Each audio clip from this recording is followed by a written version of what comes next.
فيقول الفقير إلى مولاه أحمد السجاعي لا يزال في سبيل الخيرات الساعي. هذا شرح لطيف ونموذج شريف لنظم المقولات يتمم مفاده ويبين مراده مستمدا ذلك من المواقف وشروحه وغيرها من الكتب المعتبرات سالكا سبيل الإيجاز مع توضيح المراد. وبالله أستعين وأستعيذ من شياطين الإنس والجن في الدنيا ويوم التناد. وسميته الجواهر المنتظمات في عقود المقولات. وقد قلت بعد البسملة والحمدلة والصلاة والسلام على سيدنا محمد وآله وأحبابه المفضلة إن المقولات جمع مقولة، والمراد بها في اصطلاح الحكماء الأجناس العالية للموجودات الممكنة. Ya. Ini udah.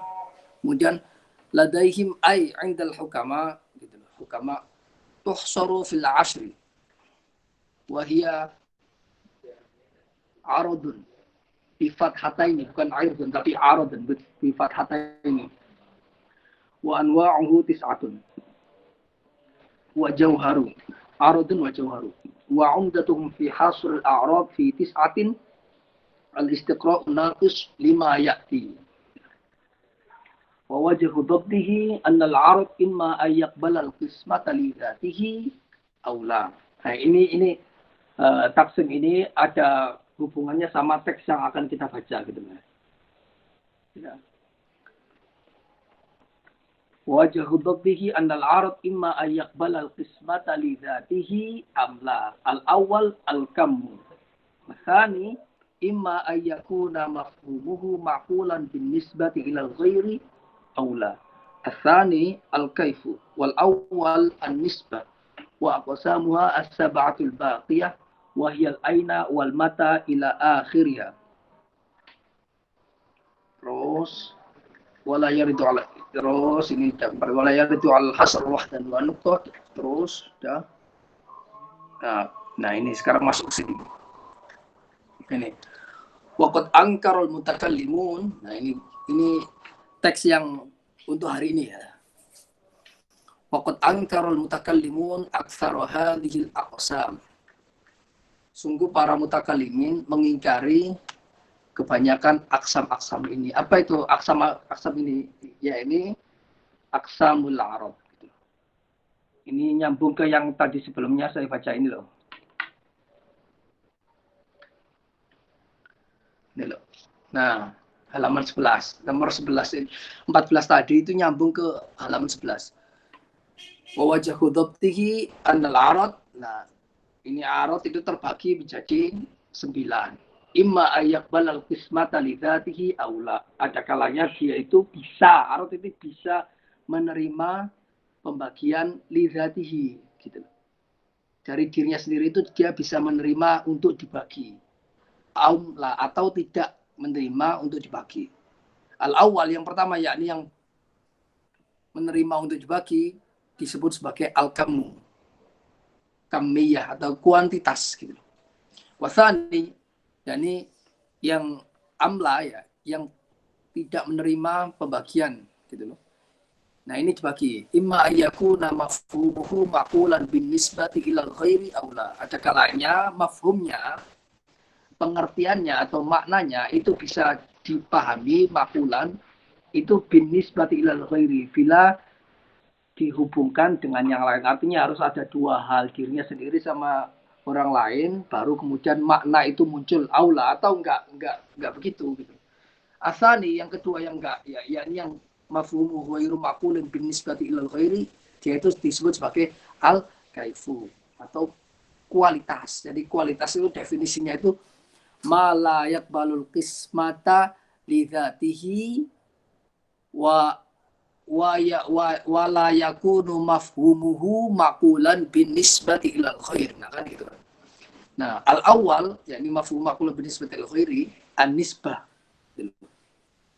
Wa qasamuha as-sab'atul baqiyah wa hiya al-aina wal mata ila akhirih. Jadi yang pertama kan al-arad Ini makulat kan ada 10 yang populer ya. Ya ini jauhar sama tis'atu arad, 9 arad. Nah, ini arad 9 itu pertama apa? Al-kamu. Yang kedua al-kaifu. Nah, sisanya kan 7 kan. 9 kurangi 2 masih sisa 7. Nah, 7 itu masuk ke nisbah wa qasamuha sab'atul baqiyah wa hiya al-aina. Jadi yang ketiga, al-mata yang keempat, al-wada yang kelima, al-milk yang keenam, al-idhafah yang ketujuh, terus apa? Ayyaf'al yang ke-8, ayyan fa'il yang ke-9. Nah, itu nanti akan kita selesaikan semuanya insya Allah. Ya, nggak bisa hari ini sih. Nah, dari 9 itu, nah ini loh. Waqat angkarul mutakallimun aktsara hadhil aqsam. Para mutakallimin, sebentar. Para mutakallimin itu mengingkari aktsara hadhil aqsam, kebanyakan aksam-aksam yang 9 ini. Nah, apa maksudnya mengingkari ini? Maksudnya dijelaskan nanti itu ada, tapi pertemuan pertama sama pertemuan kedua itu saya menjelaskan ada yang disebut sebagai wujud fil kharij sama wujud fil dhihni. Artinya yang dimaksud para mutakalim mengingkari kebanyakan aksam ini, kebanyakan 9 arad ini maksudnya mengingkari wujudahu fil kharij, wujudnya fil kharij. Dia itu nggak memiliki 9 ini kebanyakan nggak memiliki wujud fil kharij, tapi memiliki wujud fil dhihni, wujud di dalam pikiran, gitu. Ya, jadi para mutakallimin itu mengingkari kebanyakan aksam-aksam ini nanti disebutkan, artinya mengingkari keberadaan kebanyakan aksam-aksam ini fil kharij, di luar pikiran, tapi menetapkan di fil dhihni, dalam pikiran, gitu ya. Gitu loh. Jadi yang diingkari itu apa? Dari 9 itu semuanya diingkari kecuali al-aina. Kebanyakan mutakalimin ini begini. Al-aina, nanti di sini dijelaskan. Tapi sebagian ada yang menambahkan semuanya diingkari kecuali aina sama al-kaif. Ada lagi yang tanpa ada pengecualian sama sekali, semuanya diingkari. Baik al-kaif, al-kam, al-aina, al-mata, dan seterusnya. Itu diingkari semuanya. Maksudnya diingkari wujudahu fil kharij. Gitu loh. Gitu ya. Oke, pokoknya yang diingkari oleh para mutakallimin adalah wujudaha fil kharij. Wujudnya aksam-aksam ini, kebanyakan aksam arad ini, fil kharij, di luar pikiran. Tapi kalau fi dhihni enggak diingkari. Oke. Qala Ibnu Subki, berkatalah Ibnu Subki, wal asoh anna nisab wal idhafat umurun i'tibariyatun. Nah, para mutakallimin mengingkari kebanyakan makulat yang arad ini. Nah, kemudian dipertegas di sini wal asoh yang benar, yang paling benar, anna nisab wal idhafat, kan ada makulat tadi, kan ada makulat al-kamu, makulat al-kaifu, makulat nisbah. Nah, nisbah gitu loh. Wa yal aina wal mata ila akhirih.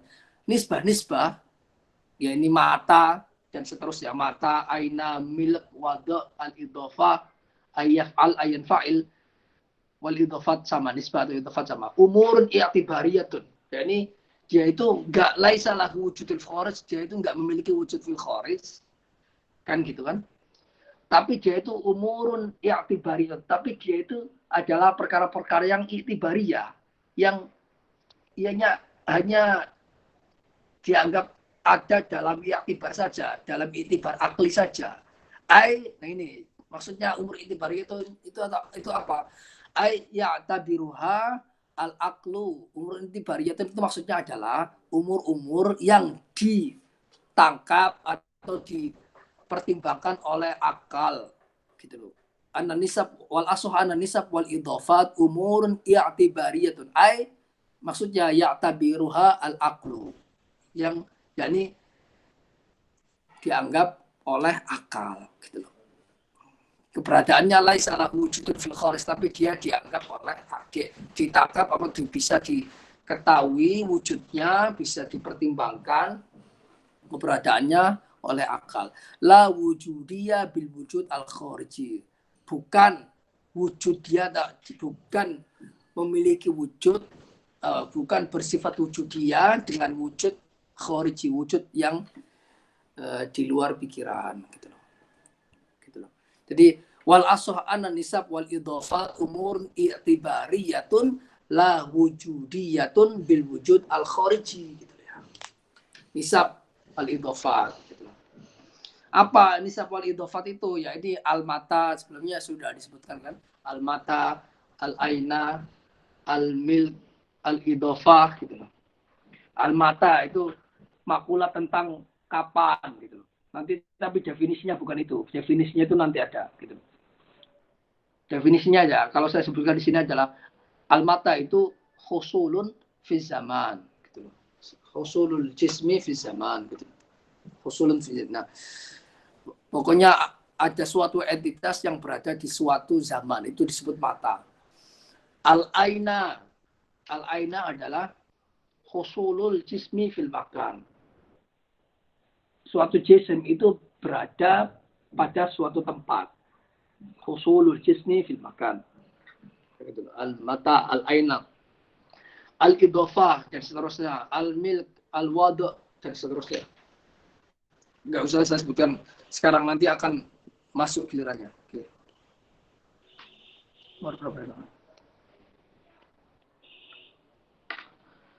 Nah, oke. Wal hukama qalu. Nah, itu tadi mutakalimin aktsar wal mutakalimin ya. Tadi itu waqat angkarul mutakalimun itu saya baca hasilnya, maksudnya itu kebanyakan mutakalimun. Ya, kebanyakan mutakalimun. Angkaru hadhi aktsaru hadhil aqsam gitu. Wal hukama aktsaru hadhil aqsam, karena ada mutakalimin yang tidak ada mengingkari seluruhnya. Bukan aksar hadil aksam, bukan mengingkari seluruh aksam, tapi malah bukan sebagian besar, tapi malah seluruhnya gitu. Wal hukama qol, nah itu mazhabnya mutakalimin gitu loh. Mazhabnya mutakalimin. Nah, sekarang dibandingkan mazhabnya hukama, mazhabnya para filsuf Islam ya. Wal hukama qalu biwujudi jami'i hadhil aqsam. Nah, kalau hukama 9 arat itu dikatakan sebagai mengatakan, mereka hukama itu mengatakan biwujud jami'i hadhil aqsam, mengatakan berpendapat bahwa jami'u hadhil aqsam maujudah gitu. Semua aqsam ini al-mata, al-aina, al-milk, al-idhafah, al-wadu', ayyaf'al, ayyanfa'il itu wujudiyah. Tapi maksud dari wujudiyahnya al-hukama itu apa? Bimakna anna ba'daha mawjudun fil a'yan, bahwa sebagiannya itu adalah mawjud fil a'yan, yaitu memiliki wujud aini. Wujud aini ya, wujud aini atau wujud zati itu satu makna, atau wujud fil ain. Sebagiannya wujud fil wujud aini, wa ba'daha mawjudun fi dini. Sebagian a'rad itu ada fil adhan atau wujud zihni, dia memiliki wujud bil wujud azhini, wujudiyah bil wujud azhini ya. Oke. Wujudiyah. Nah, sementara wadha ba'atsar mutakallimin ila annaha adamiyatun la wujuda laha fil kharij. Sementara kebanyakan mutakallimin berpendapat bahwa aksaroh hadil aksam, tadi aksaroh hadil aksam gitu. Ini kembali ke yang ini ya. Pokoknya kalau mutakal aksaroh hadil aksam ya, ini ya, halaman 14 ya. Annaha adamiyatun la wujudalaha fil kharij, bahwa mereka itu adalah adamiyah la wujudalaha fil kharij, enggak memiliki wujud atau tahakkuk atau takorur gitu loh. Wujud nggak memiliki wujud. Makna wujud adalah tahakkuk gitu loh. Atau takarur atau tamayus gitu. Itu nggak memiliki identitas, nggak memiliki takorur atau ketetapan. La wujudalah fil kharj itu kharj ini gitu. Tapi dia adalah lahu wujudun fi dhihni gitu ya. Laisa laha wujudun fil kharij walakin laha wujudun fi dhihni. Gitu ya. Ini saya simpel-simpel aja lah. Karena pengalaman pertemuan 1 sampai 3 itu kayaknya saya dichattingin sama Mbak Maryam itu katanya banyak yang nggak tahu gitu loh. Banyak yang masih basic sekali, jadinya saya simpel-simpel aja gitu loh. Gitu saya wastathnau al-aina gitu. Ini apa ini kok banyak. Wastathnau al-aina. Aksar mutakalim ini mengecualikan al-aina. Jadi diingkari angkaro al-mutakalimun atau aksar mutakalimin gitu. Aksaro hadil aksam wastathnau al-aina. Mereka mengecualikan al-aina. Dari 9 itu hanya al-aina saja yang disifati dengan wujudi fil kharij. Dia itu memiliki wujud fil kharij. Gitu. Nah, kalau dia itu memiliki wujud fil kharij, apakah dia itu memiliki wujud fil ini? Ya sudah otomatis. Tapi kalau memiliki wujud fil ini itu nggak otomatis memiliki wujud fil kharij gitu. Gitu loh. Kayak kita melihat batu memiliki wujud fil kharij. Tapi kan batu bisa kita pikirkan juga gitu. Nah, dia itu berarti batu memiliki wujud fil kharij sekaligus memiliki wujud fil ini. Artinya ketika para mutakalimin, para hukama menyebut lahu wujudun fil kharij, enggak menyebut wujudun fil ini, itu maksudnya dia itu memiliki wujud fil kharij, ya otomatis sekaligus bisa memiliki wujud fil ini gitu loh. Gitu ya.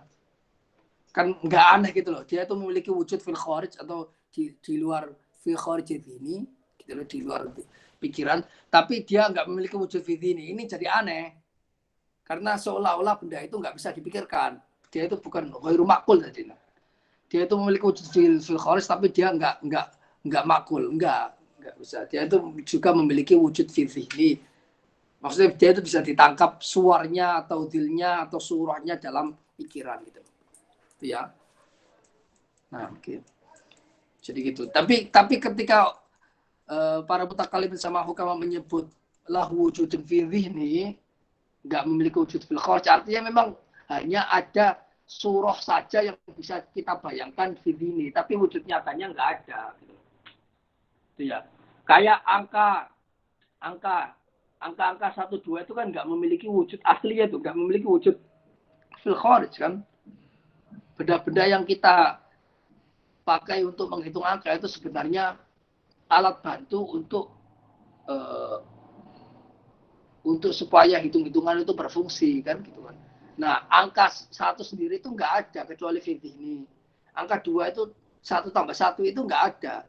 Nah, yang ada itu 1 apel, 2 apel, 1 anggur, 2 anggur, 1 jeruk, 2 anggur, jeruk. Itu alat bantu saja. Maka dia itu disebut sebagai mak. Kalau dalam bahasa Arab itu ma'dud.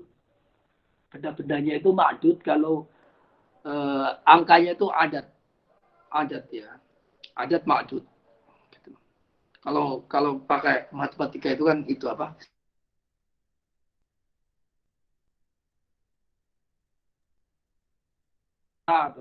itu kurang tahu perinciannya detailnya gimana. Pokoknya kalau dalam bahasa Arab, dalam filsafat itu gitu, al adat wal ma'dud, kama qalahu fi tawali' wa ghairihi, sebagaimana dikatakan oleh musannif ini. Qalahu fi tawali' ini tawali al-anwar, berarti ini Al-Baidawi, sebagaimana dikatakan Al-Baidawi dalam Tawali' wal Anwar wa khairi, dan selain Tawali' al-Anwar.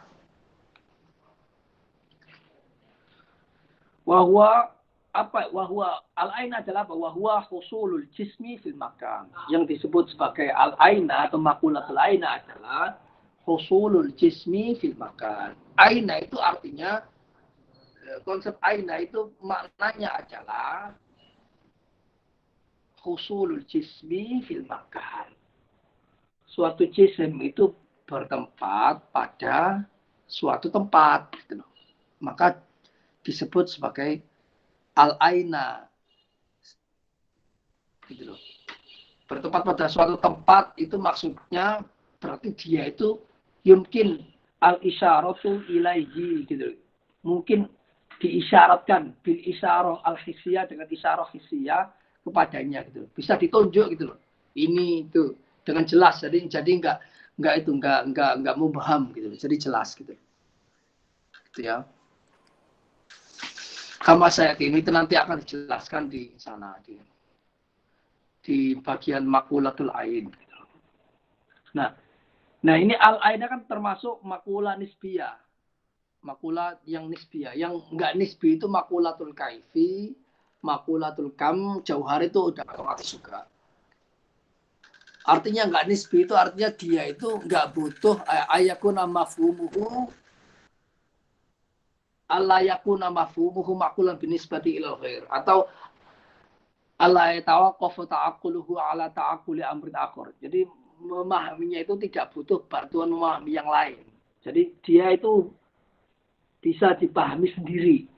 Nah, sementara yang nisbiyah kayak al-aina gitu, al-mata itu nisbiyah karena dia itu nggak bisa dipahami kecuali sekaligus memahami di luar dirinya, gitu loh. Kalau aina ini memahami apa? Berarti ada dua hal, minimal dua ya. Nisbah itu minimal ada dua hal yang dipikirkan baru muncul konsep al-aina. Apa? Yakni al-jism. Ada al-jism, kan gitu kan.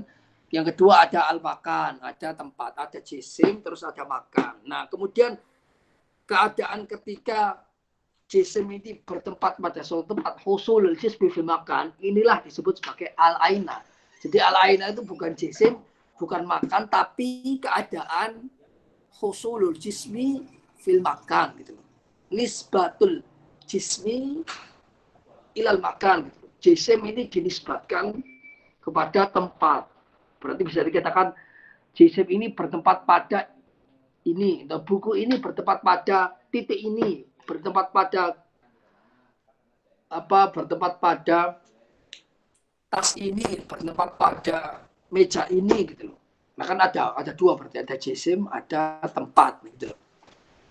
Jadi enggak, jadi jelas, gitu loh. Gitu ya. Kama saya itu sebagaimana yang akan datang, karena nanti ada makulatul aina secara khusus. Maaf ini agak kurang fit ini saya.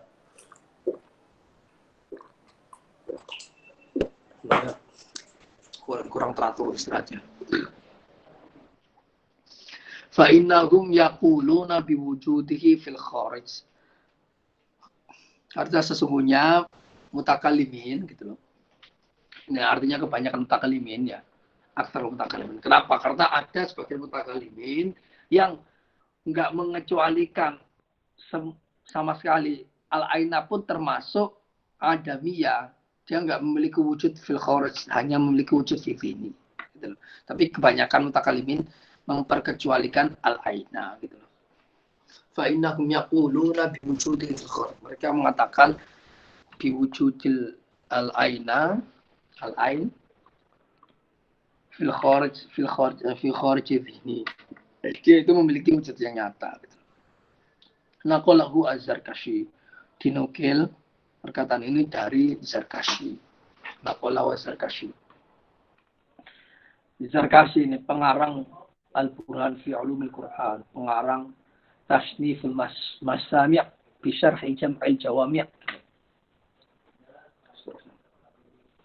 Gitu ya. Oke. Faidah qala Syihab Al-Khafaji. Mungkin ini ngaji hari ini enggak terlalu panjang ya, karena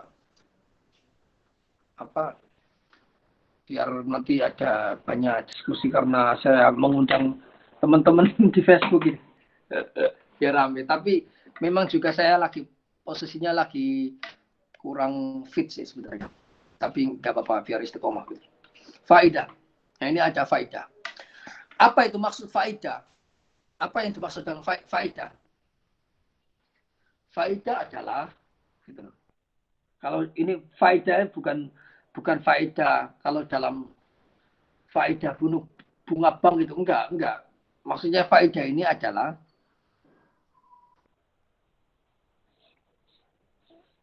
faedah itu ya faedah sebenarnya. Faedah itu artinya adalah dia itu goyah gitu loh. Atau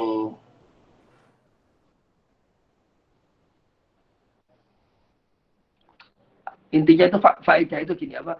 Suatu tambahan maklumat lah, suatu gampangnya gitu. Tambahan maklumat tapi nggak berada di awal, nggak berada di akhir atau nggak berada di tengah. Dia itu pokoknya tambahan maklumat secara umum lah gitu loh. Soalnya kalau tambahan maklumat yang berada di ujung itu namanya gorot gitu loh atau goyah gitu loh. Kalau berada di awal-awal suatu dorongan itu dia itu dafi'un gitu loh. Nah kalau faedah itu pokoknya ya tambahan maklumat sih. Istilahnya itu gampangnya gampang. Ya teknisnya sih sebenarnya kurang detail sih, tapi gampangnya itu tambahan maklumat lah, tambahan maklumat yang tidak mempertimbangkan apakah dia itu berada di akhir atau berada di tengah gitu loh. Nah kalau horot itu pasti berada di akhir, di ujungnya, di ujung ada horot. Jadi tujuan gitu. Gitu ya. Oke, faedah. Qala Syekh Al-Khafaji, Syaifuddin Al-Khafaji ini yang menhasyai tafsir Baidawi gitu. Hasyatus Syihab ala tafsir Baidawi. Ya. Syihab Al-Khafaji, Syihab Al-Khafaji itu berkata, isti'malul jauhar li muqabilil arab muwalladun wa laysa fi kalamil arabi bihadzal makna gitu. Isti'mal jauhar, penggunaan kata jauhar sebagai limuqabilil arad, sebagai lawan dari arad, ada jauhar, ada arad itu muwalladun. Artinya dia itu kata serapan, bukan dari bahasa Arab.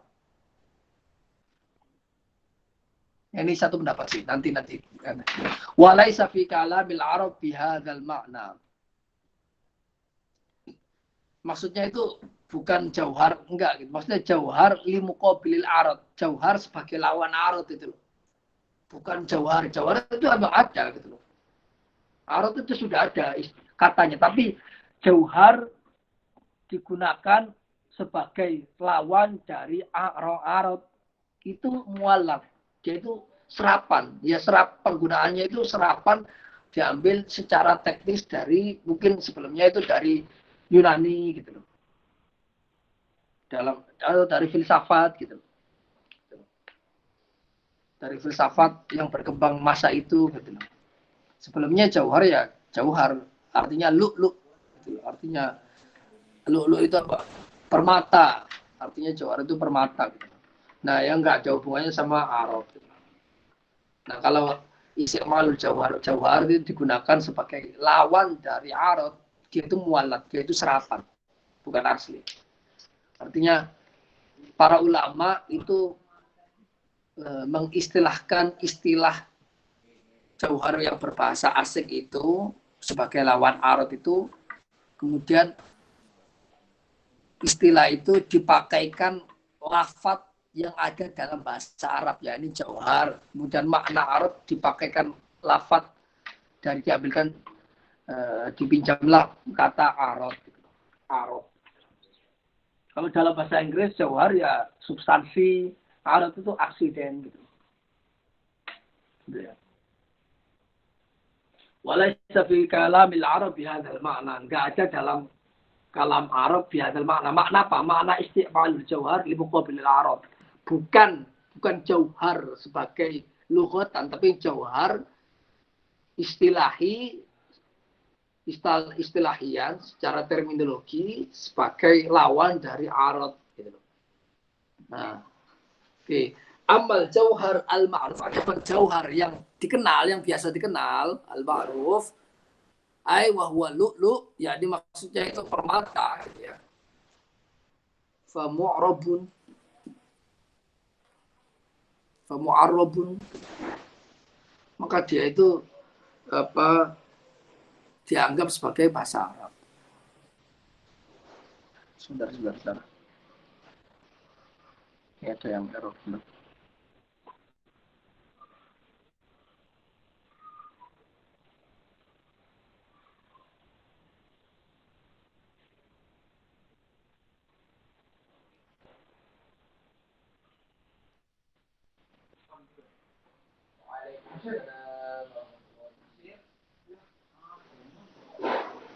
Ya ini sebenarnya bukan pembahasan aku lah, dia ini apa cuma tambahan maklumat dari bahasa Arab, dari ilmu lughah.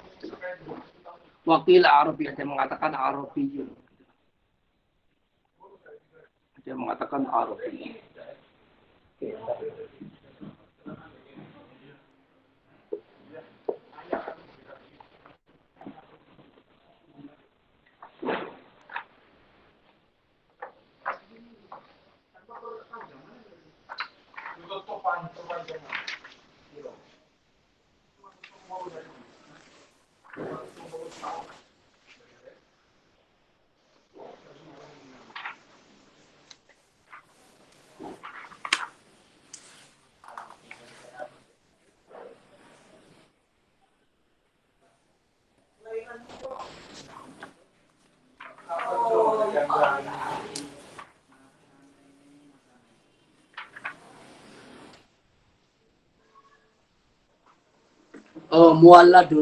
Mualladun gitu loh. Di sini dijelaskan mualladun, artinya mualad ya, istimal Jawa lima kopi.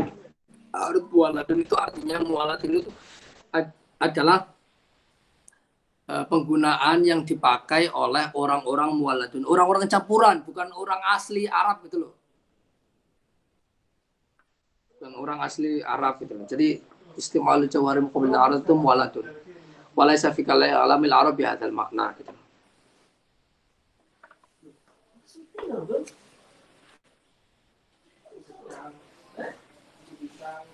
Adapun mu'arabun itu masta'malahu al-arab atau amal jawhar al-ma'ruf wa lu'lu fa mu'arabun. Adapun jawhar yang biasa dikenal yang bermakna permata itu mu'arabun dia. Mu'arabun dia itu digunakan oleh orang Arab. Gitu.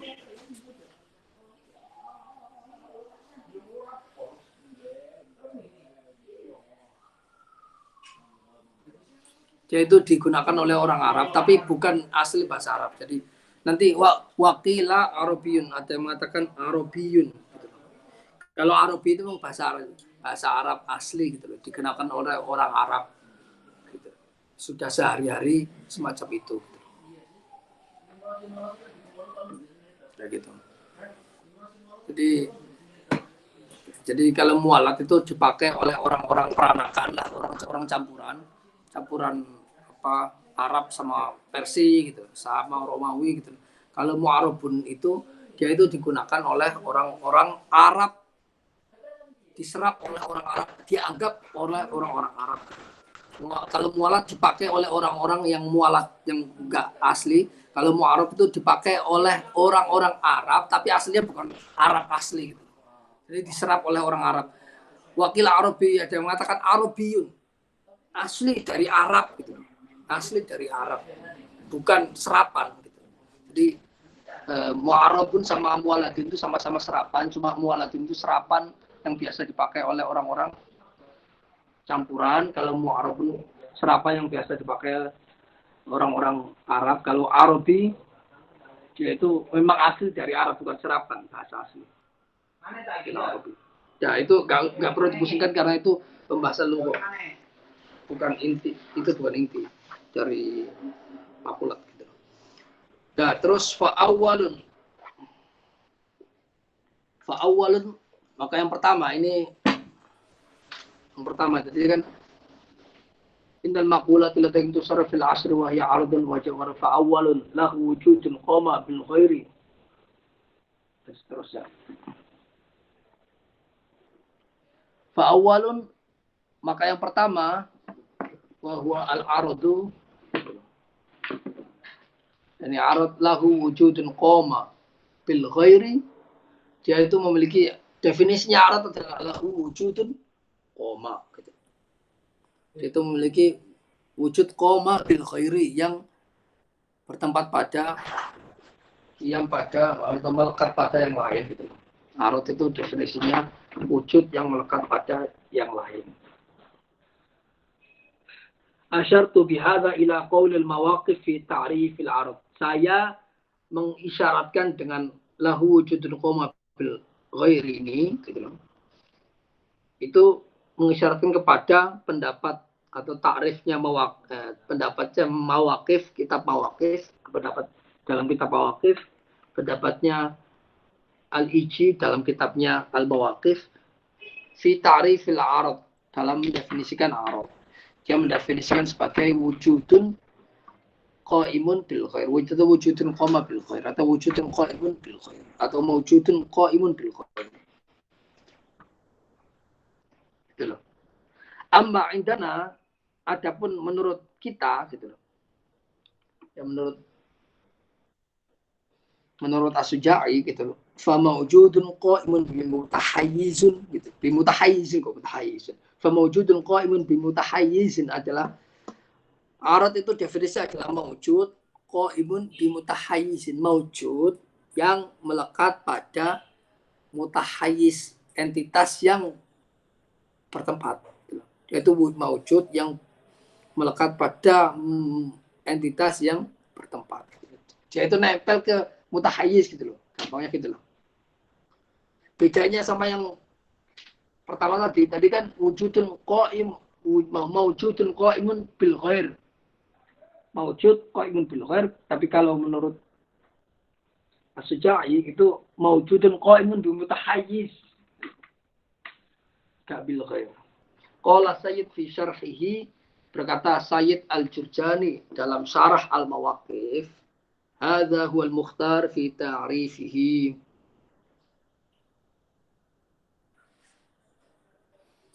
Inilah yang terpilih, pendapat yang terpilih fi ta'rifi, dalam ta'rifnya.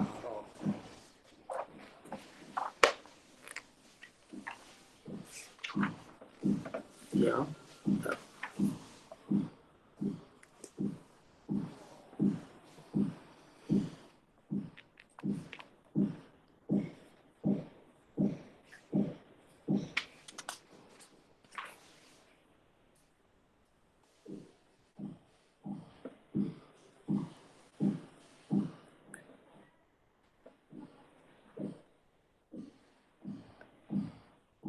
Ini adalah tarif yang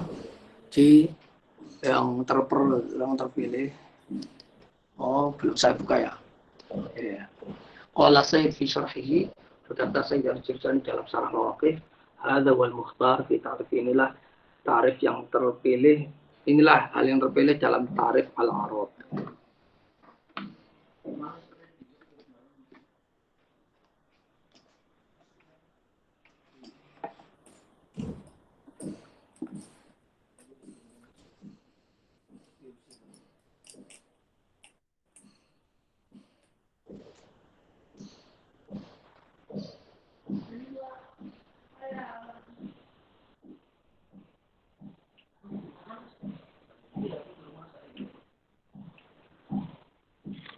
Oke, dan seterusnya. Li'annahu kharaja minhu al-a'dam was-sulub. Karena tarif itu keluar dari tarif itu al-adam was-sulub. Al-adam sama sulub. Jadi kan maujudun qaimun bi mutahayyiz, maujudun qaimun bil ghair. Itu keluar darinya al-adam was-sulub. Adamiyat itu enggak masuk dalam pengertian ini. Jadi ya arad itu harus maujud gitu.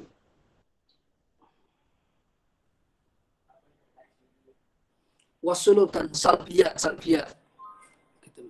Hal-hal yang tidak gitu. Adam itu salbiyat. Adam wasulub laisat maujudah, karena Adam sama sulub itu laisat maujudah. Jadi dia itu enggak termasuk arat itu harus maujud gitu. Wal jawahir juga keluar. Li'annahu kharaja minhu al-adam wasulub, yang ketiga al-jawhar itu ya keluar juga gitu. Karena apa? Idhiya ghairu enggak aku baca ini. Karena idhiya ghairu qaimatin bimutahayyiz, karena jawahir itu enggak melekat pada bimutahayyizin gitu.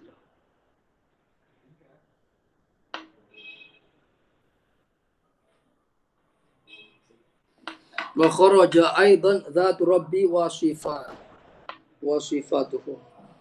Keluar juga dari ta'rif maujudun qaimun bimutahayyiz adalah dzatu rabb wa sifatuhu, zat Allah Ta'ala dan sifat-sifatnya gitu. Kenapa? Karena makanya Allah, zat Allah sama sifatnya itu nggak bisa disebut dia itu jauhar atau arab gitu. Ya.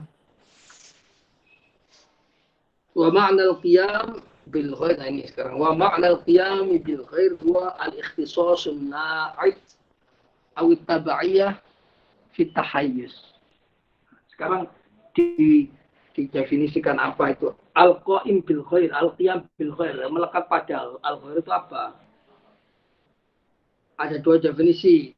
Ada yang mendefinisikan sebagai al-ikhtisas an-na'id, yaitu spesialisasi yang mensifati gitu loh. Spesialisasi pengkhususan yang mensifati gitu. Artinya arad itu kan melekat pada jauhar. Jadi jauhar itu ketika belum ada arad, ya, dia itu masih mujarrad, dia itu masih abstrak. Begitu ada arad, dia itu langsung maujud, jadi langsung dikhususkan gitu loh. Dia itu langsung memiliki mahiyah musyakhosoh, mahiyah maksusoh gitu. Dia langsung memiliki mahiyah yang khusus, naid gitu. Yang ya jadi makna qiyam bil ghair, makna yang ada dua makna. Makna yang pertama adalah dia itu ikhtisos, anak mengkhususkan sekaligus mensifati gitu. Ketika arad menempel pada jauhar, artinya dia itu mengkhususkan jauhar itu sekaligus mensifati jauhar itu. Setelah sebelumnya jauhar itu mujarrad abstrak, dia itu nggak ada sifatnya sama sekali. Nah, ketika ada arad maka dia jadi mahya makhsusoh, mahya yang memiliki yang dikhususkan, bukan mahya mujarradah, bukan mahya yang abstrak gitu. Itu definisi yang pertama. Atau awit tabaiyah fit tahayyuz, atau qiyam bil ghair itu artinya tabaiyah fit tahayyuz, yaitu mengikuti tahayyuznya jauhar. Pokoknya makna al-arad huwa qaimun bil ghair itu artinya adalah dia itu tabi'un fi tahayyuzil ghair, dia itu mengikuti bertempatnya jauhar gitu. Jadi arad itu nggak memiliki, gampangnya gini, arad aksiden itu dia itu tidak memiliki pijakan gitu. Pijakannya itu ke jauhar, ke substansi.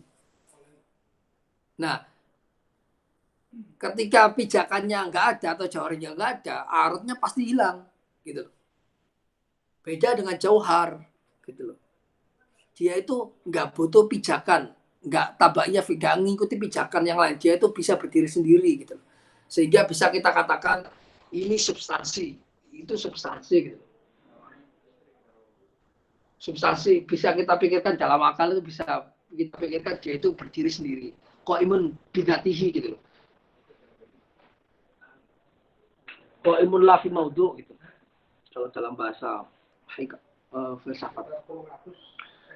Tapi kalau aksiden atau sifat, dia itu mengikuti di dalam tahayyuznya jauhar gitu. Sehingga nggak bisa dikatakan arad itu jalan-jalan keluar sendiri tanpa jauhar. Tapi kalau jauhar di dalam akal pikiran itu bisa kita bayangkan, bisa kita analisis, dia itu sendiri gitu. Zatnya semua. Kalau arad itu nggak bisa semacam itu karena wujudul arad wa wujuduhu fil jauhar. Kalau wujudul jauhar itu wujuduhu binafsihi ya. Wujudnya jauhar adalah wujudnya diri sendiri gitu loh. Sementara wujudnya arad itu wujuduhu fil jauhar. Wujudnya di dalam jauhar. Gitu loh.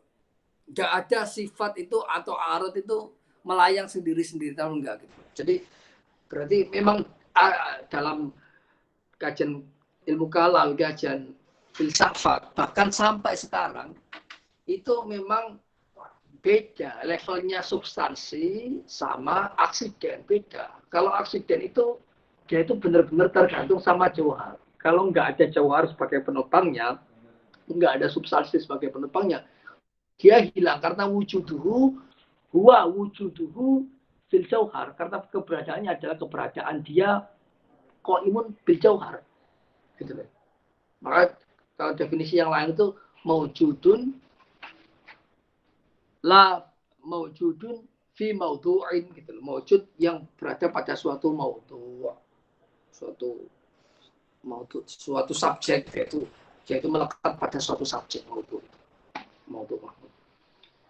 Kalau jauhar enggak, dia bisa di bisa berdiri sendiri, dia nggak butuh yang lain. Jadi qaimun binafsihi gitu.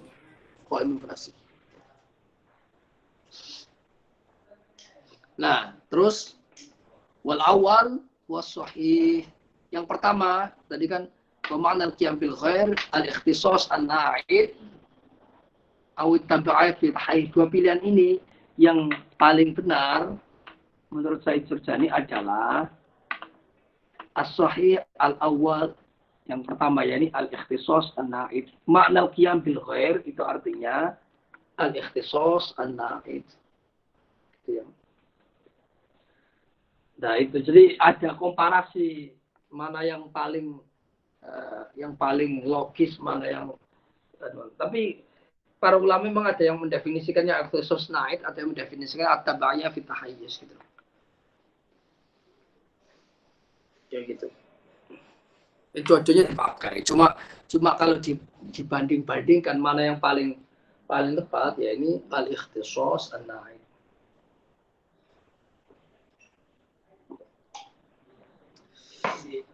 Ya kayak gitu.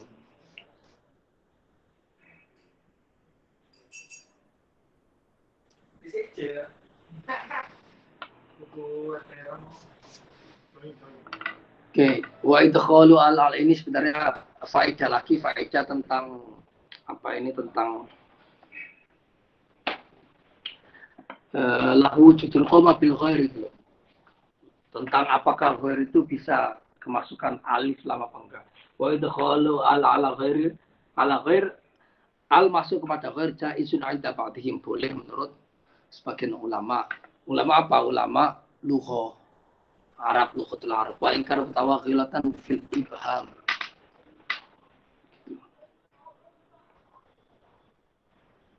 Sekalipun mutawaghilatan fil ibham. Apa mutawaghilatan itu apa? Semakin ya fil ibham. Apa sebentar. Tawaghul. Artinya tawaghul itu apa? Saya download ini.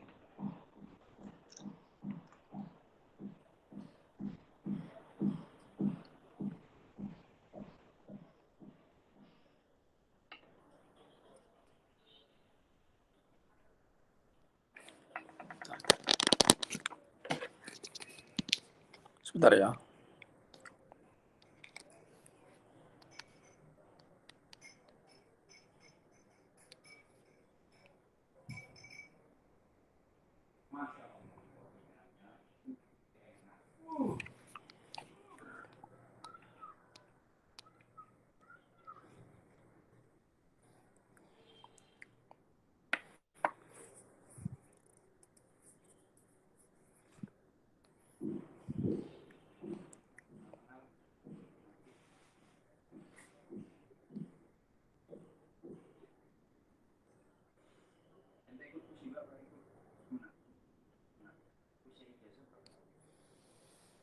Tawakkul itu ya abad wa balagh, semakin mubaham gitu loh.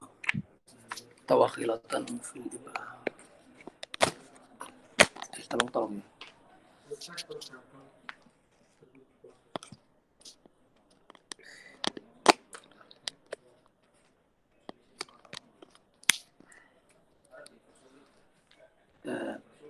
Sekalipun wa in kana mutawakkilatan fil ibham, kama ini sebenarnya lugha itu lah, enggak terlalu kama wusifa bil ma'rifati fi qouli ta'ala ghairil maghdubi 'alaihim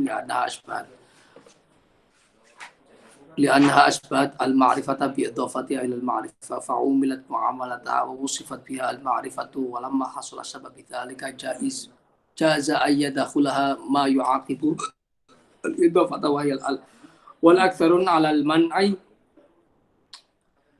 لعدم الفائدة في إدخالها إذ لا تخصيص بإدخال أداة التعريف عليها بخلاف الإضافة فتفيدها تخصيص. Pokoknya sebagian ulama boleh memasukkan al ke dalam ghair. Al ghair gitu.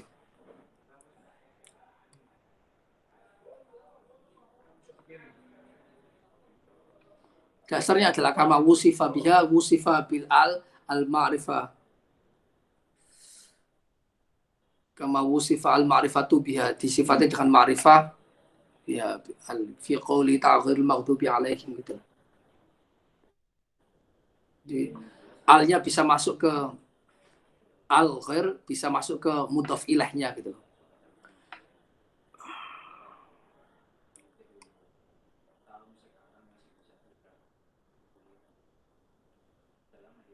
Wal aktsarun 'alal man'i ya adamil faidah fi idkhal. Tapi kebanyakan ulama lugha itu mau mencegah, nggak boleh memasukkan al ke dalam ghair.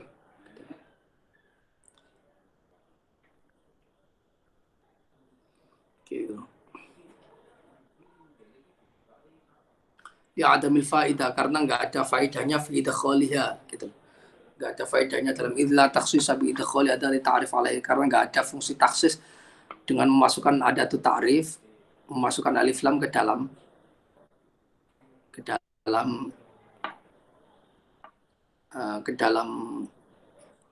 ghair bi khilafil idhofah, lain halnya dengan idhofah ghairil maghdub fatufidu at-takhsis, maka dia bermakna taksis. Itu perinciannya sebenarnya bukan masuk ilmu makulat sebenarnya. Kita loncati sebenarnya boleh. Intah bil ma'na min al-misbah wa ghairi. Jangan terlalu itu. Selesai bil makna. Jadi dia menukil dengan makna dari kitab Al-Misbah, Wahiri, dan selain Misbah. Kayak gitu. Jadi ini diringkas lah gitu loh. Bahasanya diringkas dari kitab Al-Misbah. Nah, selanjutnya ini panjang. Jadi kayaknya saya kasih review-reviewnya dikit aja gitu loh. Tapi kelengkapannya itu minggu depan lah. Nah, setelah tarif arad itu sudah didapatkan, jadi maujudun qaimun bil ghair atau maujudun qaimun bi mutahayyiz gitu loh. Sementara makna qiyam bil ghair adalah al-ikhtisasun na'id atau at-tabi'iyah fi tahayyuz. Al-ikhtisasun na'id. Tarifnya itu dia, tarif arad apa tarifnya, jawhar apa arad tarifnya itu dicatat, dihafalkan ya. Karena kunci dalam memahami teks-teks klasik itu terletak pada ketelitian definisi gitu. Setiap kata yang memiliki makna teknis dia itu mengandung pengertian tertentu yang nggak bisa hanya dicari dari makna bahasanya saja, tapi dia itu memiliki definisi yang yang definisi istilah gitu, makna istilah gitu. Jadi perlu digarisbawahi, perlu dicatat, perlu dihafalkan gitu loh, sehingga ketika berlanjut ke dalam teks-teks berikutnya itu langsung terbayang, oh maksudnya itu ini, pakai pengertian bukan pengertian bahasa tapi pengertian istilah gitu. Nah, sekarang setelah definisi itu sudah selesai, nah ini ada beberapa ahkam lil a'rad wa lil a'rad ahkam ini maksudnya ahwal gitu. Atau sifat-sifat a'rad.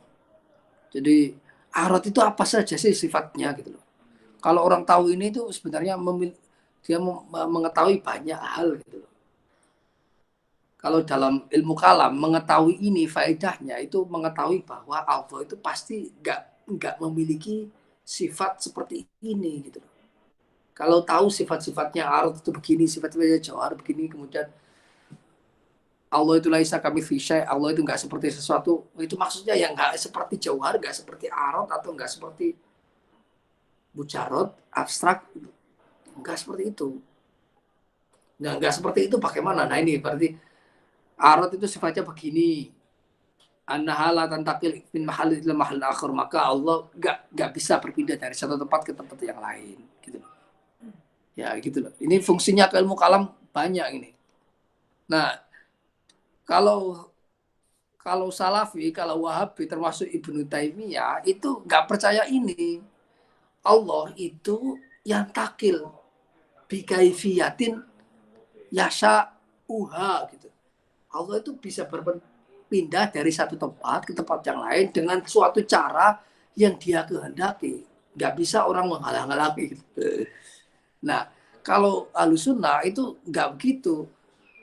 Intiqal min mahalin ila mahal akhir itu sifat hudu, sifat maujud gitu loh. Dia itu berubah-ubah, dia itu sifatnya makhluk. Maka Allah itu lebih luhur dari itu, nggak mungkin berpindah-pindah. Dan Allah itu nggak butuh berpindah-pindah. Wong semua miliknya gitu, ngapain berpindah-pindah? Kayak butuh satu tempat ke tempat yang lain. Ya, itu sekelas lah. Ini yang pertama, anna ala tantakil min al-akhir. Wa minha annahu la yaqumu aradun bi aradin khilafal. Yang kedua, dia itu arad itu nggak bisa bertumpuk kepada arad yang lain, khilafal falasifa, berbeda dengan filsuf. Gitu, nggak bisa numpuk-numpuk gitu loh. Nggak bisa wujud ditumpuk dengan Adam, ditumpuk dengan hal, nggak bisa. Yang wujud Adam. Nggak bisa panjang ditumpuk dengan pendek. Kalau kalau hakiki nggak bisa, tapi kalau relatif atau nisbi itu bisa. Dia itu panjang kalau dibandingkan ini, pendek dibandingkan ini. Ini perinciannya itu ya minggu depan. Tapi ini secara garis cepat aja. Anhala tentakil min mahalin al mahal akhir, annahu la yaqumu aradun bi aradin. Arad itu tidak bisa melekat kepada arad yang lain. Wa min annahu la yabqa zamana ini. Arad itu tidak bisa daim zamana ini gitu loh. Wa ilaihi dzabal asy'ari wa man tabi'ahu gitu loh. Jadi seterusnya. Pokoknya gitulah. Kejelasannya minggu depan. Nomina anal ard al wahid bi syakhsi la yaqumu bi mahallaini bid darurah. Ada sifat yang lain adalah bahwa arad yang disifati dengan wahid, jadi satu arad wahidun bi syakhsi. Jadi wahid itu macam ya. Disebut sebagai wahid itu bisa wahidun bi syakhsi, wahidun apa? Wahidun bin nau, gitu. Wahidun bil jinsi, wahidun bil kaifi gitu loh. Wahidun bi banyak lah, pokoknya banyak. Wahidun bi syakhsi gitu. Atau wahidun bil arad gitu. Kita bisa mengatakan benda ini satu, ini maksudnya ini satu genusnya atau satu naunya, spesiesnya, atau satu syakhsnya atau personnya gitu loh. Atau satu kaifiyahnya, atau satu kamiyahnya gitu loh, atau satu atorofnya ujung-ujungnya sama gitu loh. Itu satu, semuanya satu. Jadi misalnya dua orang ditimbang beratnya sama 50 kilo, itu artinya mereka itu adalah satu. Wahidun bil beratnya, satu beratnya, tapi laisa biwahidin bisyaksi. Atau mereka itu dua, mereka itu enggak satu dalam personnya, person dua orang atau lebih, tapi timbangannya sama, itu wahidun bil bobotnya itu satu, tapi personnya itu banyak gitu. Atau dua merek gitu loh, merek apa gitu loh, iPhone sama merek Samsung yang sama-sama bagus, itu kita bisa mengatakan dia itu dua ifnani bisyaksi, dua secara personnya, wahidun bil kaifi, tapi satu kualitasnya gitu loh. Maksudnya kayak gitu. Nah ini ketelitian dalam ilmu kalam, ketelitian dalam filsafat itu sampai sedetail itu, sampai kita menyebutkan satu itu maksudnya apa? Satu bendanya, atau satu sifatnya, atau satu kualitasnya, satu kuantitasnya, satu apa gitu loh, atau satu aksidennya bilang arodi gitu loh, mahiyanya satu atau apa. Nah itu didetailkan. Ini kedetailannya akan kita lanjutkan pada pertemuan selanjutnya. Saya kira itu saja ya. Cukuplah, saya sudah berapa ini, 1 jam lah tadi, itu 1 jam lebih dikit. Saya kira itu aja. Jadi alhamdulillah pertemuan kali ini sudah berapa halaman, supaya nggak lupa kita baca tanpa baca cepat gitu, diulang gitu. Waqad angkarul mutakallimun, halaman batas ya.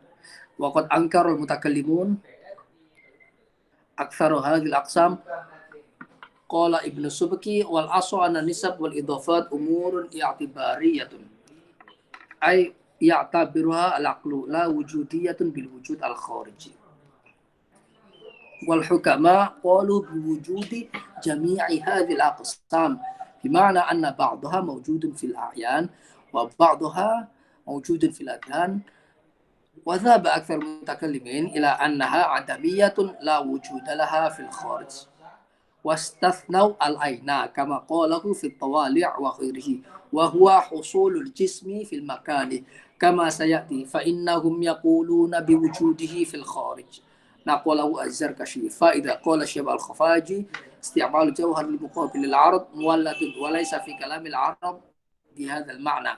وأما الجوهر المعروف أي وهو اللؤلؤ فمعرب وقيل عربي فأول ما هو العرض له وجود قام بالغير. أشرت بهذا إلى قول المواقف في تعريف العرض. أما عندنا فموجود قائم بمتحيز. قال سيد في شرحه هذا هو المختار في تعريفه لأنه خرج به العدم والسلوب إذ ليست موجودة والجواهر إذ هي غير قائمة بمتحيز. وخرج أيضا ذات ربي وصفاته. ومعنى القيام بالغير هو الاختصاص الناعد أو التبعية في التحيز.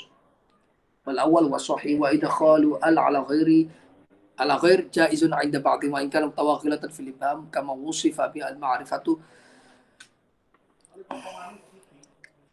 في قوله تعالى غير المغضوب عليهم بأنها أشبهت المعرفة بإضافتها إلى المعرفة فعملت معاملتها ووصفت بها المعرفة. ولما حصل شبه بذلك جاز أن يدخلها ما يعاقب الإضافة وهي والأكثر على المنع لعدم الفائدة في إدخالها إذ لا تخصيص بإدخال أداة التعريف عليها بخلاف الإضافة فتفيدها تخصيص.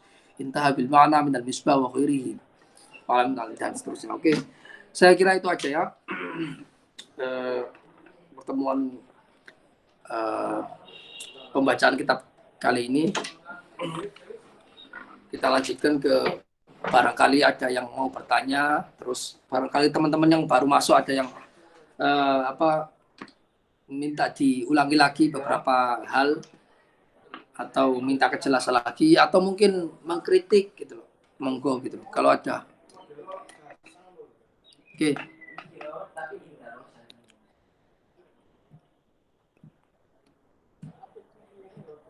Loh.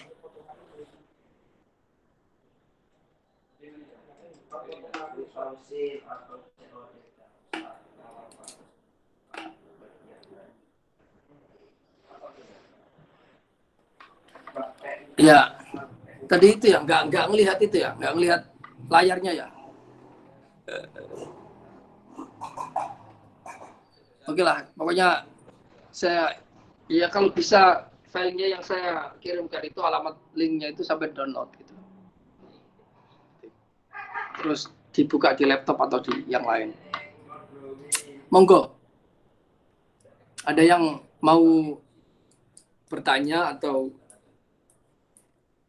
ada ide atau kita ngobrol lah, musyawarah gitu loh. Oh gitu. Izin bertanya di luar pelajaran, monggo. Kalau bisa jangan tulisan lah, aku bingung bacanya itu, kebaca nggak ini, bingung. Langsung itu aja, suara saja, nggak apa-apa, suara. Nah, monggo, tanya di luar pelajaran nggak masalah. Pokoknya jangan jauh-jauh juga, kalau saya nggak anuan lah. Monggo. Ahlan, Mas itu ya yang minggu kemarin ya.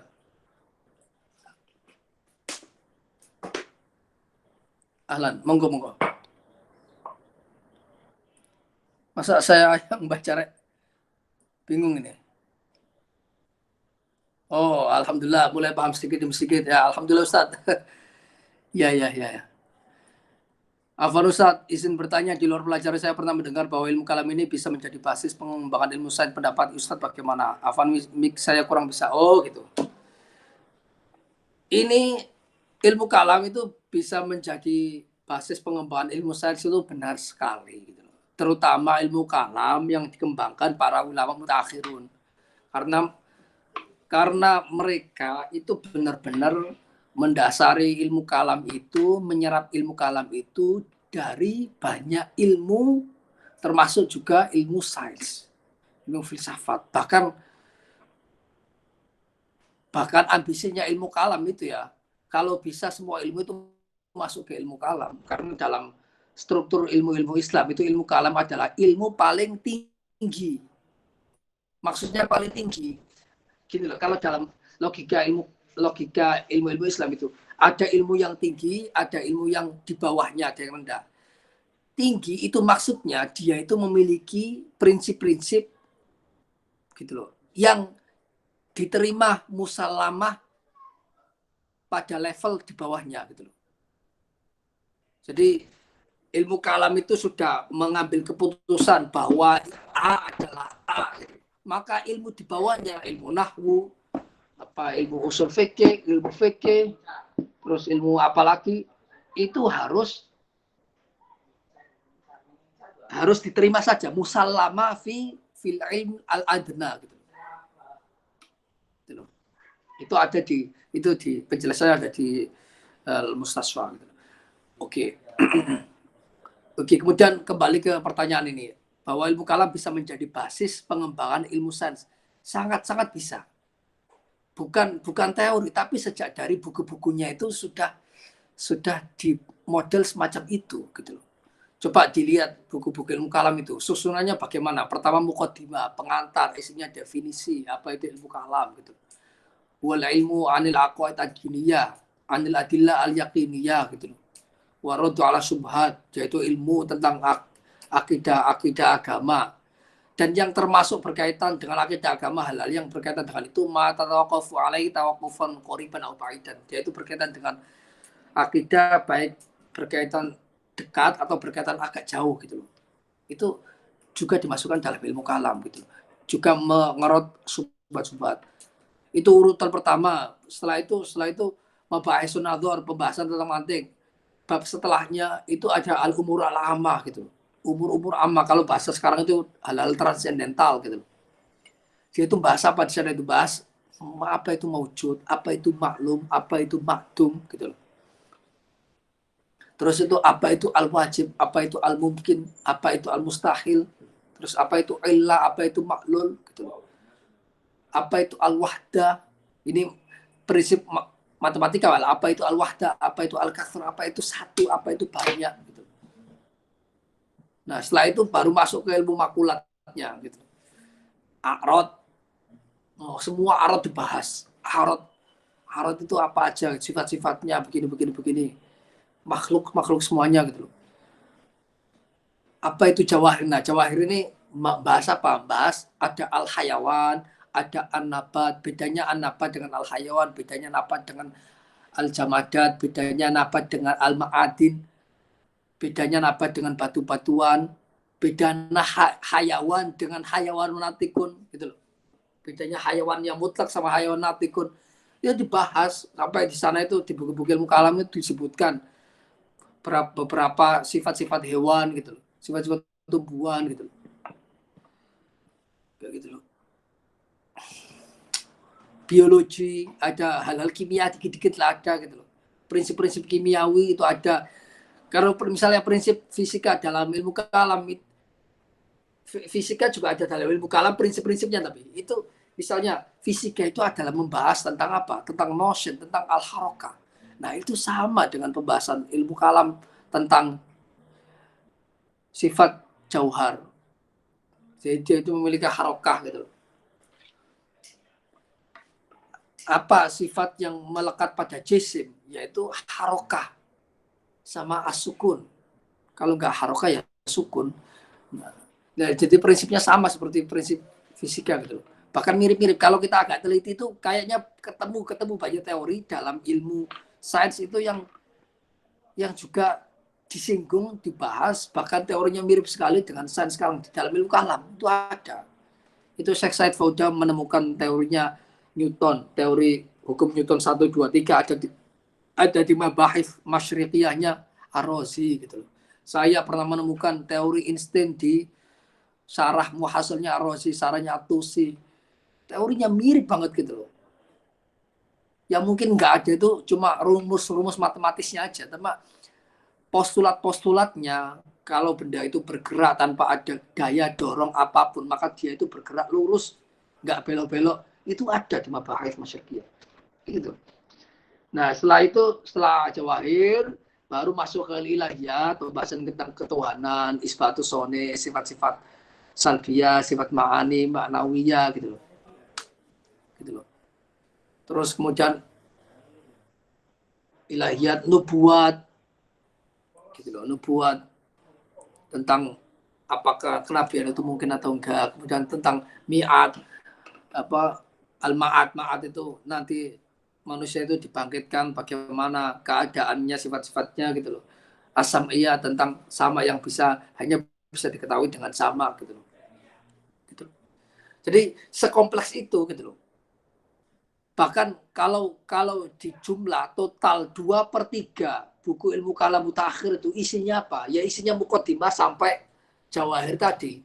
Ya muqaddimah, umur amma, muqaddimah bahasun nadhar, al-umur al-amma, al-a'rad, al-jawahir. Itu menempati 2/3 tebal kitab. Jadi kalau 500 kitab itu 300-an halaman, 350-an halaman itu isinya semua itu teori-teori yang melangit tentang transendental, tentang fisika dan lain-lain, tentang a'rad, tentang jawahir. Baru sepertiganya isinya ilahiyah itu buat sama iya. Malah sedikit. Tapi tidak mengurangi bahwa tujuan dari ilmu kalam itu ilahiyat gitu, tujuannya. Cuma pengantarnya untuk masuk ke ilahiyat itu banyak sekali. Syekh Husam itu pernah mengatakan begini, dalam tafsir Al-Quran kan ada innallah ala kulli syai'in qadir. Allah itu terhadap kulli syai' itu qadir. Nah, apa itu syai'? Nah, syai' itu banyak sekali dipelajari dalam ilmu filsafat gitu. Artinya untuk menafsirkan kata syekh itu butuh ilmu kalam, butuh ilmu filsafat yang banyak sekali untuk bisa orang itu benar-benar memahami maksud innallaha ala kulli syai'in qadir. Allah itu mampu ala kulli syai' terhadap segala sesuatu. Apa cakupan syekh itu apa? Jadi kata syekh ini saja itu bisa diterangkan oleh semua ilmu filsafat sama ilmu kalam. Membutuhkan ilmu kalam sama ilmu filsafat yang panjang itu menerangkan dengan sempurna itu akan kelihatan banget sama lihat di tafsirnya Ar-Razi itu benar-benar semua ilmu yang dia pelajari sebelumnya, ilmu alat, ilmu kursi itu benar-benar ditumpahkan dalam penafsiran sehingga penafsirannya itu benar-benar berbobot, nggak ngasal gitu. Semua ilmu akliyat, semua ilmu nakliyat dimasukkan, ilmu matematika, ilmu astronomi dimasukkan, tapi memasukkannya itu benar-benar paham apa yang dia masukkan, konteksnya dengan hubungannya dengan ayat gitu, kesesuaiannya dengan ayat gitu. Jadi jangan dibayangkan seperti orang zaman sekarang menafsirkan sesuatu tanpa basic ilmu kalam, terus dia memasukkan matematika, tapi nggak punya basic ilmu kalam, jadi memasukkannya itu nggak malah mengorbankan ilmu tafsirnya gitu. Nah, Imam Ar-Razi, Imam Al-Ulusi, Imam Baidawi itu nggak begitu. Imam apa ya, atau Imam Al-Qutubi itu memasukkannya unsur-unsur ilmu-ilmu dalam penafsiran itu benar-benar sesuai kaidah-kaidah ilmu yang bisa dipertanggungjawabkan dalam lingkup ilmu-ilmu Islam maupun ilmu-ilmu yang ilmu-ilmu akliyat yang asalnya dari luar Islam tapi dipakai dan diserap dan diinovasi oleh ilmu-ilmu Islam. Jadi begitu. Ya, saya kira bisa dimengerti ya. Oke. Assalamualaikum Ustaz. Apa ada rekamannya setiap kali selesai ngaji ini? Ada. Tapi memang belum di-upload ya. Jadi misalnya sampai Ustaz Muslihuddin ini mau tanya langsung juga nggak apa-apa. Gitu. Nggak nunggu rekaman gitu. Tapi memang direkam gitu. Begitu. Terus adakah kitab yang bisa dirujuk Ustaz mengenai ilmu kalam yang memperbincangkan sains? Sebenarnya isyarat-isyaratnya itu cukup banyak ya. Contohnya bukunya Abdurrahman Badawi, yaitu Al-Ulum Indal Arab, Al-Ulum Indal Arab, Abdurrahman Badawi. Bukunya Said Hussein Nasar, Islamic Metaphysics Epistemologic gitu. Islamic Metaphysics gitu, kalau nggak salah. Itu disertasinya. Bukunya Said Najib Alam itu juga ada dikit-dikit, ilmu psikologi, ilmu segala macam gitu. Tapi yang penting itu bukan buku rujukannya sebenarnya, tapi yang penting sebelum membaca buku rujukan itu punya background yang mumpuni, punya background atau punya pemahaman yang cukup lah dalam ilmu kalam, sehingga ketika merujuk kitab-kitab rujukan itu bisa menyerap sesuai yang dimaksud oleh penulis gitu. Karena gini ya, buku rujukan itu banyak banget gitu. Tapi kalau orang nggak memiliki dasar-dasar ilmu kalam misalnya, nah baca buku rujukan itu ya tetap bingung, tetap nggak bisa memahami maksudnya. Jadi walaupun sudah ada buku rujukan, tetap buku-buku ilmu kalam yang dasar seperti Ummul Barohin, sarahnya untuk Jawahirul Tauhid, sarahnya gitu loh. Al-Kubro, sarahnya Al-Kubro gitu. Itu tetap berharga gitu untuk pemahaman basic-basic ilmu kalam, sehingga ketika merujuk buku-buku yang tebal-tebal itu, baik yang klasik maupun yang modern, itu bisa memahaminya dengan tepat gitu. Ketika Said Najib Al-Atas menyebut kuiditi, menyebut substansi, menyebut aksiden, menyebut esensi, itu apa definisinya? Kadang-kadang itu nggak didefinisikan. Nah, itu kita kejar ke dalam buku-buku ilmu kalam, buat buku-buku mustalahat, buku takrifat gitu. Jadi buku rujukan itu dibaca, tapi sebelumnya harus ada sedikit basic ilmu kalam lah gitu, yang standar lah gitu. Jadi kalau buku rujukannya ya itu bukunya Abdurrahman Badawi, Al-Ulum Indal Arab, terus ada Tarikhul Ilmi Indal Arab, itu ada gitu. PDF-nya mungkin ada. Terus Abdurrahman Badawi ada Hadarat Al-Ilmu Inda Hadaratil Arab, kemudian Said Hussein Nasr, kemudian ada Tarikhul, apa judulnya itu, Tarikhul Ilmi, The History of Science, itu sejarah zaman sebelum Yunani, zamannya Mesir kuno, zaman Yunani, secara sains itu sampai peradaban Yunani, peradaban Islam, terus sampai Romawi, sampai yang sekarang, itu juga di sana ada beberapa hal yang. Tapi kalau yang spesifik itu kalam sama sains itu ya itu ya. Nah, Said Najib Al-Atas, bisa Toha Abdurrahman, bisa Said Hussein Nasr, bisa Abdurrahman Badawi, bisa buku siapa, pengarangnya siapa itu namanya, Tarikhul Ilmi fil Hadarah Al-Islamiyah lah kalau nggak salah begitu. Atau bukunya Atif Ali Roqi, Mabahis fil Hayawanat inda Ibnu Sina, Mabahis fil Nabat wal Ma'adin inda Ibnu Sina gitu. Atau Mabahis fi ilmi tabi'ah inda Ibnu Tufail gitu. Banyak. Kalau yang ilmu kalam spesifik ya Mabahis at-tabi'ah inda Imam Ar-Razi. Ada yang kalau nggak salah itu ada. Saya mencari di internet itu apa? Disertasi berbahasa Inggris atau berbahasa Arab tentang Marozi itu ada yang membahas secara ilmu kalamnya, ada yang membahas tentang ilmu-ilmu fisikanya, ada ilmu-ilmu tobiahnya, itu banyak dicari gitu. Oke, saya kira itu ya, bisa ditangkap ya. Ada yang lain nggak? Ada yang mau bertanya? Monggo, ahlan. Assalamualaikum Ustaz. Waalaikumsalam. Ya, salam. Saya ingin bertanya yang ibarah tadi di kitab. Jadi saya mau minta penjelasan yang lebih jelas pada kalimat kharaja tata rabbi wa sifatihi, dikeluarkan zat Tuhan dan sifatnya dari jauhar dan a'rad. Dari a'rad. Ya, itu pertanyaan pertama. Ya, kenapa? Ya, itu bisa dijelaskan kembali, Ustaz. Kemudian satu lagi, di sini kan kita mengetahui makulat itu 10. Makulat itu 10, makulat bil asyarah, 1 jauhar, 9 yang lainnya a'rad. Saya penasaran dengan kategori Immanuel Kant. Apakah juga 10 sama seperti makulat yang dijelaskan di sini? Terima kasih Ustadz. Itu aja dulu. Oh ya. Ya, oke. Itu menarik. Pertanyaannya itu kayak mengikuti gitu. Oke.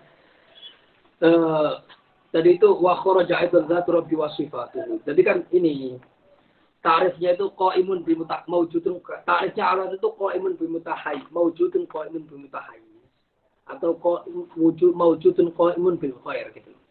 Nah, dari definisi ini yang enggak termasuk ini ya dikeluarkan dari definisi ini itu apa aja? Kharaja minhu dari ta'rif tadi gitu ya. Al-a'dam wa sulub.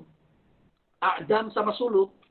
A'dam sifat-sifat adamiyah atau sulub sifat-sifat talbiyah gitu. Jadi sifat-sifat talbiyah Adam itu enggak masuk ke dalam ini karena definisinya adalah maujud. Nah, kalau maujud itu bukan lawannya Adam, lawannya salab gitu. Jadi enggak masuk gitu. Itu jelas banget gitu. Jadi itu. Oke, gitu ya. Terus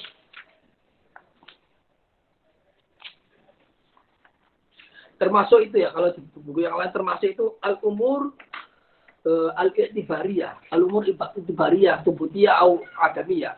Umur i'tibariyah itu ya tabirah dia itu enggak termasuk dalam, kalau dalam buku yang lain itu dia dikeluarkan dari umur itu, dari definisi ini.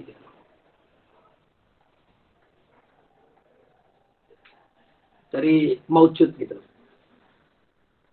Laisat maujudah karena dia itu bukan maujud. Wal jawahir juga bukan. Karena kan qaimun mutahayyiz, sementara jawahir itu maujudun qaimun fi nafsihi. Hiya ghairu qaimatin bi mutahayyiz. Karena apa? Jawahir itu keluar dari definisi maujudun qaimun mutahayyiz atau maujudun qaimun fil ghair.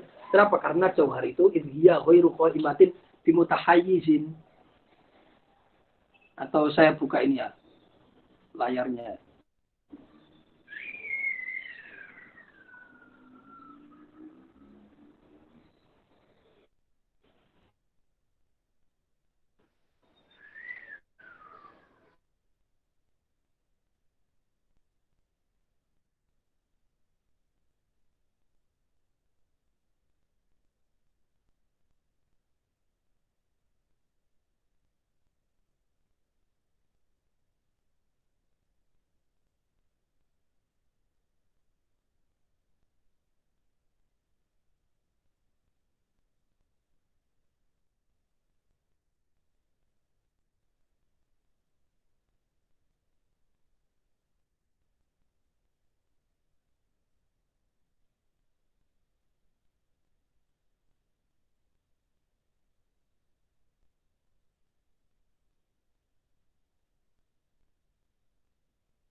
Tadi sempat keputus ya. Oke. Ya, wah ini ya khairu qaimin wal jawahir, khairu qaimatin bi mutahayyiz gitu loh. Ini saya bagikan layarnya aja.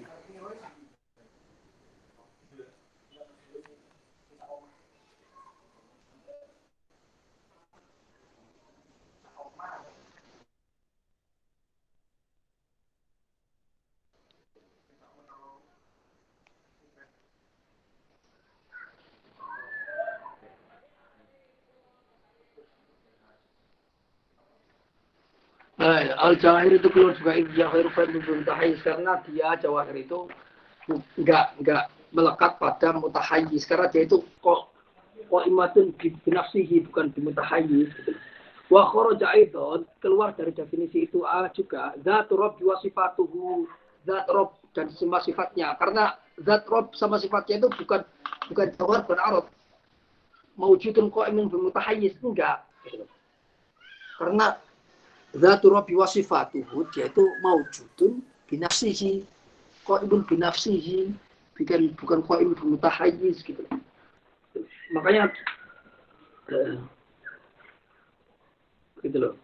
Maka dalam ilmu kalam itu Allah itu laisa bijauharin wala aradin itu ya karena jauhar sama arad itu pengertiannya nggak cocok untuk Allah. Zatu Rabbi wa sifatuhu itu nggak cocok karena maujudul qaimin bitahis. Kalau Allah disifat sebagai maujud yang melekat pada suatu benda yang mutahayyiz jadi arad itu ya kan jadinya gimana gitu. Karena dia itu menciptakan semuanya malah melekat pada suatu benda, suatu hal yang mutahayyiz. Atau dia itu qaimun binafsihi, maujudun qaimun binafsihi.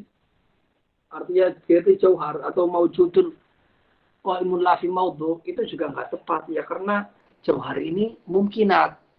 Padahal dalam definisi ilmu makulat adalah ilmu makulat wa ilmun bahithun anil ajnas al-aliyati lil mawjudat al-mumkinah. Ilmu makulat adalah ilmu yang membahas tentang jenis-jenis ali, jinsun-jinsun ali gitu ya. Lil mawjudat al-mumkinah untuk mawjud-mawjud yang mungkin, bukan mawjud-mawjud yang wajib. Gitu. Jadi sejak dari pemetaan dari definisi pertama itu zat Rabbi itu nggak masuk karena Allah itu wajib pun bukan mungkin gitu ya. Oke, itu ya. Kemudian pertanyaan yang lain yang tadi disebutkan apa hubungannya dengan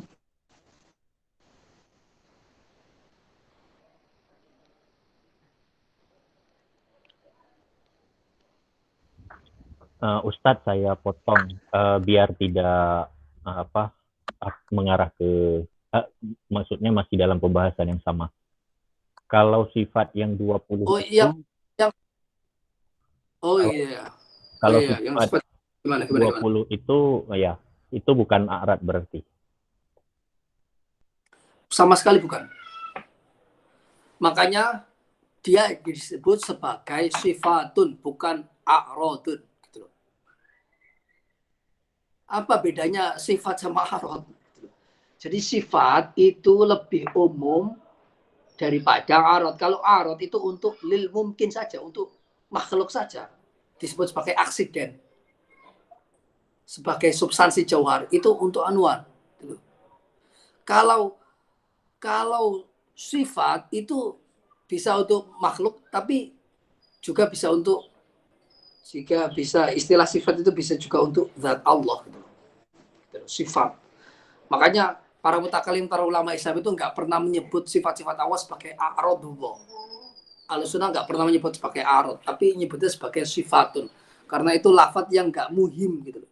Karena dia nggak memiliki nggak bermakna aksiden. Jadi sifat itu penggunaannya bisa untuk Allah juga bisa untuk makhluk. Tapi kalau arad itu penggunaannya khusus untuk secara terminologi penggunaannya khusus untuk mungkin gitu. Ya begitu ya. Terus apalagi tadi ada Immanuel Kant ya tadi ya. Nah, Immanuel Kant itu kan terkenal sebagai kategori itu.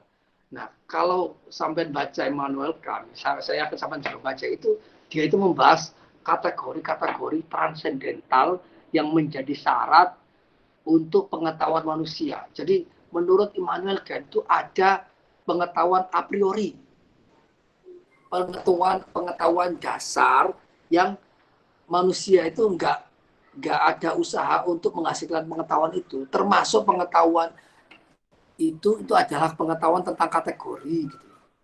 Jadi pengetahuan itu adalah a priori, dan pengetahuan tentang kategori ini itu menjadi syarat manusia itu bisa mengetahui, bisa berpikir dan lain sebagainya. Apa kategori yang dibahas dalam Immanuel Kant? Kategorinya itu pertama substansi, jelas. Yang kedua yang menjadi syarat untuk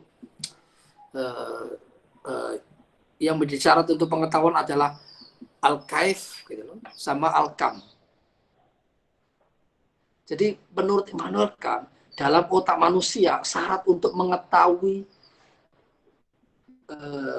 substansi itu dalam benaknya orang itu harus sudah bisa memahami apa itu kategori kualitas, apa itu kategori kuantitas. Nah, ketika kita belajar makulat ini itu dengan paham diulang-ulang, definisinya kita ingat-ingat, dihafalkan, nanti baca buku-buku Immanuel Kant itu jadi mengerti maksudnya dia itu sedang ngomong apa gitu loh. Terus apa pentingnya gitu loh. Karena pada poin itu sama. Makulat ini dalam ilmu Islam itu digunakan untuk membantu takrif, membantu definisi. Di is'afuha fil hudud gitu. Dia itu digunakan untuk membantu mendefinisikan sesuatu. Tanpa itu, jadi manusia seolah-olah nggak bisa menyiarkan pengetahuannya kepada yang lain.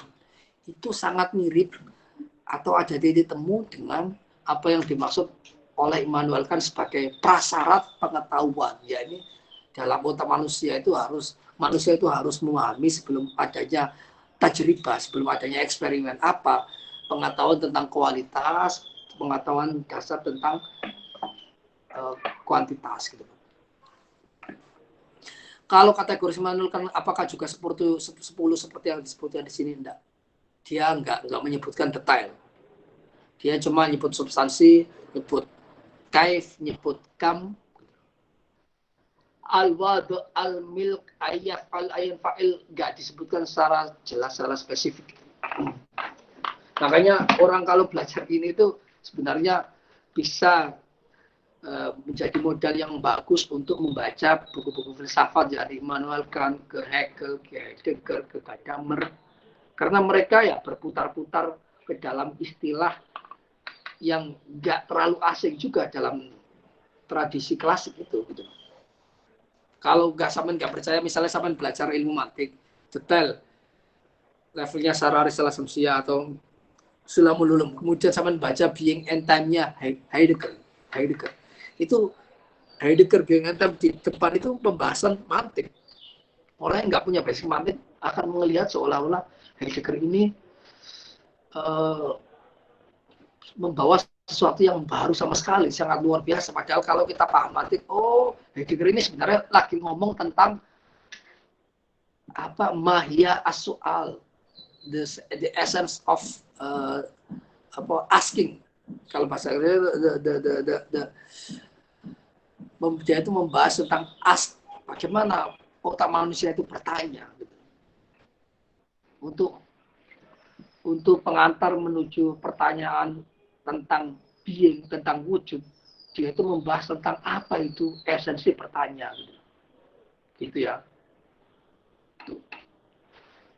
Oke, jadi gitu. Jadi Immanuel kan nggak itu,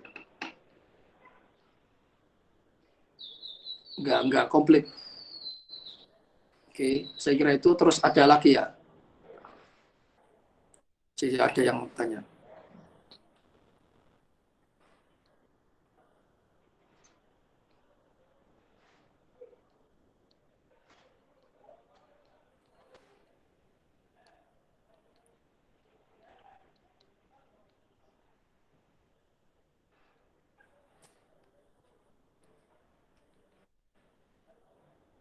Oke, saya kira itu ya. Ustadz, sifat Allah itu mungkin ya? Enggak, sifat Allah itu wajib, Pak. Ya, sama-sama. Terima kasih Ustaz Rafsanjari. Ya, sama-sama. Sifat Allah itu mungkin enggak, sifat Allah itu wajib, Pak. Kan gitu kan. Semua sifat Allah itu wajib, Pak. Ada sifat wajib bagi Allah. Ada sifat mustahil bagi Allah, gitu. Ada sifat jaiz bagi Allah. Sifat yang wajib bagi Allah itu apa? Wujud, gitu kan. Qudra, irada, ilm, qidam, baqa, mukhalafatul hawadisi, qiyamu binafsihi, wahdaniyah, qudra, irada, itu sifat ma'ani. Qudra, irada, ilm, hanya, sama, basar, kalam. Kalau sifat ma'ani, itu semuanya sifat wajib semuanya. Kalau sifat mustahil itu ya kebalikan dari sifat-sifat itu. Wujud, berarti yang sifat mustahil bagi Allah itu ya Adam. Terus kita, berarti sifat yang mustahil bagi Allah itu hudus, baqa. Dan baqa itu wajib, kalau yang itu fana gitu. Nah, kayak gitu ya. Jadi sifat Allah itu wajib. Oke. Kalau sifat-sifat yang 20 itu dan yang disebut dalam asma itu bukan arad berarti ya. Bukan sifat 20 itu bukan asmaul husna, itu sama sekali bukan arad. Sama sekali. Enggak bisa arad itu disifatkan untuk Allah, sama sekali enggak bisa. Karena itu ya. Arad itu mungkin, belum mungkin. Yaitu qaimun bin mutahayyis, yaitu bertempat melekat pada benda yang sesuatu yang bertempat. Ya, oke. Saya kira itu. Terus ada lagi nggak yang bertanya? Atau ada yang memberi sanggahan atau yang lain? Tak ada? Jam berapa ini? Di sana sekarang jam 11:30 ya? Gimana? Tak ada lagi? Tak ada ulasan lagi? Tak ada pertanyaan?